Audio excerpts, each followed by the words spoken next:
Halo semua, Assalamualaikum warahmatullahi wabarakatuh. Kembali lagi bersama kami, Matrix Education, Spesialis Data Analysis, Mentoring Scholarship, Language Course, dan Academic Writing. Di video kali ini, kita akan membahas salah satu modul pembelajaran yang dibuat oleh Matrix Education untuk salah satu service kami, yaitu online class, di mana di sini kita akan mempelajari materi statistika atau Introduction Statistic. Di mana topik di video kali ini adalah analisis data time series. Nah, untuk teman-teman yang ingin tahu nih konsep dari data time series itu seperti apa dan cara perhitungan seperti apa, langsung aja kita check it out. Oke, sebelum kita membahas bagaimana cara menghitung data time series, di sini admin akan kasih konsep dasar terlebih dahulu apa itu data time series. Jadi singkatnya teman-teman, data time series itu adalah historical data atau data yang terikat dengan waktu atau periode waktu tertentu. Jadi data time series itu adalah data pola tren yang menunjukkan historical data dari waktu ke waktu yang mana data tersebut biasanya cenderung stabil seperti itu. Nah, oleh karenanya, karena ada perubahan data dari waktu ke waktu, maka dapat menunjukkan pola tertentu nih teman-teman, baik itu polanya naik ataupun polanya turun. Jadi pada intinya data time series itu adalah data yang kumpulan data yang terikat oleh periode waktu tertentu, baik itu tahunan, bulanan, harian, seperti itu ya teman-teman. Nah, contoh data time series itu apa? Misalkan, pertama nih di sini ada data populasi. Misalkan populasi Indonesia dari tahun 2010 sampai tahun 2020. Nah, di situ ada kumpulan data tuh teman-teman, ada 10 data ya. Karena dari tahun 2010 sampai 2020 itu ada 10 tahun, otomatis ada 10 data time series. Seperti itu. Nah, contoh lagi nih, misalkan data pendapatan. Dari pendapatan bulanan dari Januari sampai Desember misalkan. Itu juga ada periode waktunya. Atau data perubahan harga dari tahun ke tahun misalkan. Atau data peningkatan jumlah kunjungan konsumen harian misalkan. Itu juga bisa masuk dalam data time series. Jadi itu ya teman-teman konsep dasar dari data time series. Nah, kalau teman-teman punya data time series, teman-teman bisa menghitung nih. Menghitung apa? Menghitung perkiraan data di tahun selanjutnya atau di periode selanjutnya. Jadi kita bisa melakukan forecasting nih teman-teman atau perkiraan data di periode selanjutnya dengan menggunakan historical data time series. Nah, caranya itu bagaimana? Caranya itu dengan menggunakan rumus persamaan tren linear, di mana rumus persamaannya itu adalah Y sama dengan A plus B kali X, di mana Y sama dengan proyeksi data yang akan teman-teman mencari di tahun tertentu. Misalkan teman-teman punya data populasi dari 2010 sampai 2022. Terus teman-teman mau melakukan forecasting data tersebut, data populasi di tahun 2023 misalkan. Otomatis Y-nya adalah proyeksi data tahun ke 2023. Seperti itu ya teman-teman. Jadi ini adalah data yang kalian cari. Selanjutnya adalah konstanta. Ini adalah nilai Y pada periode T atau pada periode tertentu.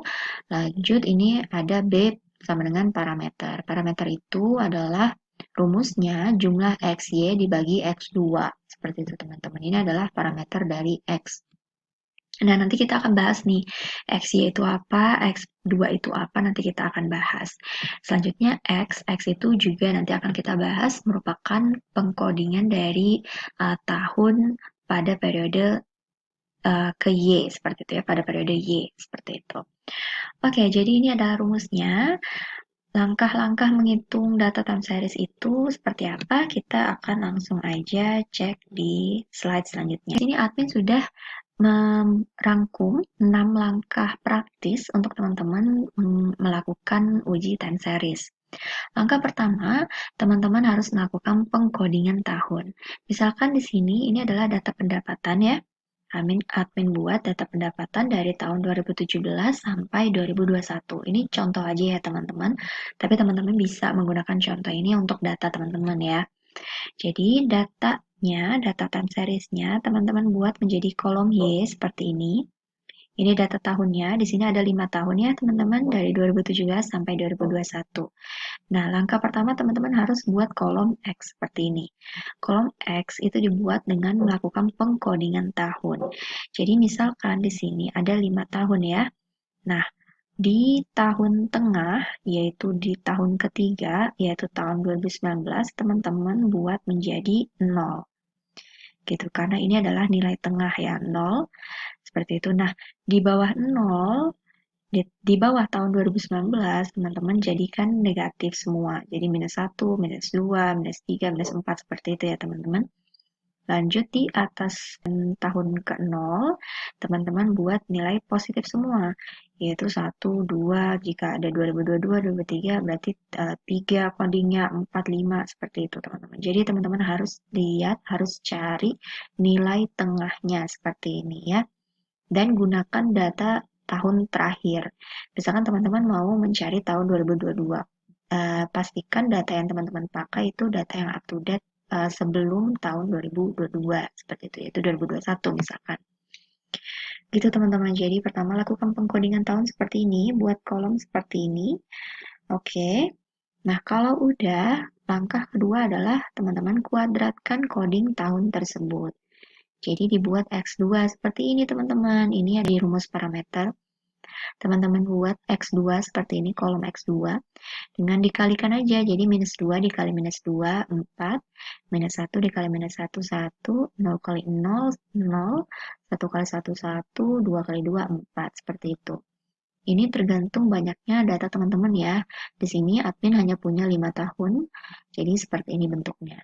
Gitu. Jadi kita lakukan kuadrat coding tahunan. Atau misalkan teman-teman datanya bulanan juga bisa ya, tergantung data teman-teman. Oke, setelah itu kita lakukan langkah ketiga, yaitu adalah mengkalikan kolom coding dengan kolom data. Jadi, kita buat lagi kolom baru, yaitu XY di sini teman-teman. Jadi, teman-teman kalikan kolom coding tahun, yaitu kolom X ya. Kolom coding itu kolom X, dikalikan dengan kolom data time series teman-teman. Jadi yang di sini 2017 minus 2 dikali 1.279.11 rupiah. Lanjut tahun 2018 minus 1 dikali 1.299.049, masukkan ke kolom baru yaitu XY atau X kali Y. Seperti ini ya teman-teman, buat persis seperti ini untuk langkah ketiga. Lanjut, kita masuk ke langkah keempat. Langkah keempat, kita melakukan penjumlahan masing-masing kolom. Jadi, teman-teman udah buat nih kolom seperti ini, dan ditotalkan semuanya ya. Baik kolom Y, kolom X, kolom X2, maupun kolom XY. Teman-teman jadikan satu baris seperti ini, total. Di paling bawah, data paling bawah, ini totalnya 6.563, ini totalnya 0. Ya, karena minus 2, minus 1, minus 3, ditambah 3, 0. Lanjut, ini juga kita totalkan 4 tambah 1, 1 tambah 4, 10, juga ditambahkan. Seperti itu teman-teman. Ini langkah keempat. Nah, kalau sudah sampai langkah keempat, sebetulnya udah jadi teman-teman. Jadi, teman-teman tinggal buat persamaan tren linearnya. Langkah kelima kita melakukan penghitungan persamaan tren linear, di mana kita ingat ya, rumusnya adalah Y sama dengan A plus B kali X. Nah, kita harus cari tahu nih, A-nya yang mana, B-nya yang mana. Kita kembali ke langkah keempat, di sini kita sudah ada total data ya, atau total kolom Y, yaitu 6.563.130. Nah, itu adalah nilai A, di mana nilai A atau konstanta Y sama dengan total data, total Y, dibagi banyaknya periode yang teman-teman gunakan. Di sini ada 5 tahun yang admin gunakan, 17 sampai 2021 ya. 1, 2, 3, 4, 5, ada 5 tahun. Jadi tinggal dibagi aja teman-teman, 6 juta ini dibagi 5, maka konstantanya adalah 1.312.626. Seperti itu. Nah, lanjut, kita udah dapat nih A-nya. Nah, kalau misalkan teman-teman menggunakan 10 tahun misalkan atau 10 bulan, jadi tinggal dibagi aja mas 10, dibagi total tahun atau total periode waktu yang digunakan. Seperti itu ya. Lanjut, kita cari nilai B sekarang. nilai B atau parameter, tadi rumusnya adalah jumlah X, Y dibagi dengan X pangkat 2 atau X2. Gitu. Jadi ini nilai XY, total XY dibagi X2. Gitu teman-teman, untuk mencari nilai B. Maka didapatkan 17.400. Maka hasil persamaan tren linear dengan nilai A dan B seperti ini adalah Y sama dengan A 1.312.626 ditambah 17.400 dikali X, seperti itu. Nah, X ini adalah nilai yang bisa teman-teman dapatkan untuk menghitung atau memperkirakan data di periode selanjutnya. Nah, sampai sini teman-teman, kita sudah mendapatkan persamaan tren linear. Maka langkah selanjutnya adalah kita bisa melakukan forecasting nih teman-teman. Misalkan ya, tadi kita tahun terakhir itu 2021 ya, 2021 tahun terakhir kita. Ini data sebenarnya, data historical datanya. Terus kita mau forecasting nih. Kita mau forecasting tahun 2022 kira-kira berapa sih pendapatannya, seperti itu ya. Dengan menggunakan persamaan time series ini, teman-teman bisa mendapatkan nilai forecasting tahun 2022. Nah, caranya itu bagaimana? Caranya adalah teman-teman lanjutkan pengkodingan tahun tadi atau lanjutkan kolom X. Dimana kan tadi berakhirnya di sini ya 2021. Maka tahun selanjutnya, tahun perkiraan selanjutnya kita tinggal lanjutkan saja. Jadi kalau berhenti di 2, berarti ini 3, 5 selanjutnya seperti itu. Nah, kalau teman-teman mau cari tahun 2022, maka masukkan coding tahun ini ke persamaan linear tadi. 2022 coding tahunnya adalah 3, maka 17.400 kali 3. Seperti itu. Mudah banget ya teman-teman, kalau sudah dapat persamaan tren linear, teman-teman bisa menghitung data di tahun berapapun. Seperti itu. Tinggal lanjutkan pengkodingannya aja. Jadi 17.400 dikali 312.626, didapatkanlah forecasting pendapatan tahun 2022 adalah sebanyak segini. Seperti itu teman-teman. Misalkan lagi nih, dengan persamaan linear yang sama, teman-teman juga bisa memforecasting nilai tahun 2023, 2024. Tinggal dimasukkan aja. Jadi tahun 2023, codingnya 4. Jadi masukkan ke sini 4 dikali 17.400. Seperti itu untuk tahun 2023.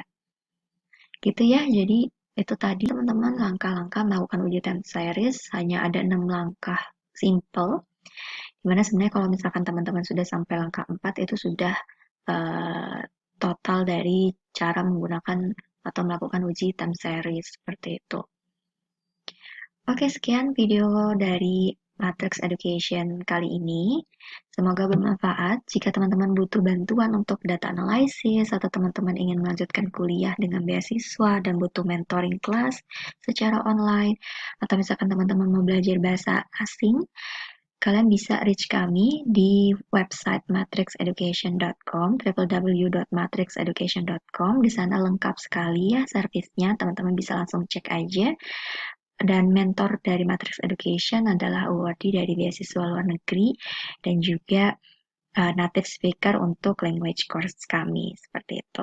Kalau teman-teman juga butuh online course di bidang business econometrics ataupun matematik dan sains, teman-teman juga bisa reach kami di website Matrix Education. Sekian video kali ini, tunggu video selanjutnya mengenai statistic introduction. Oke, see you in the next video. Bye-bye.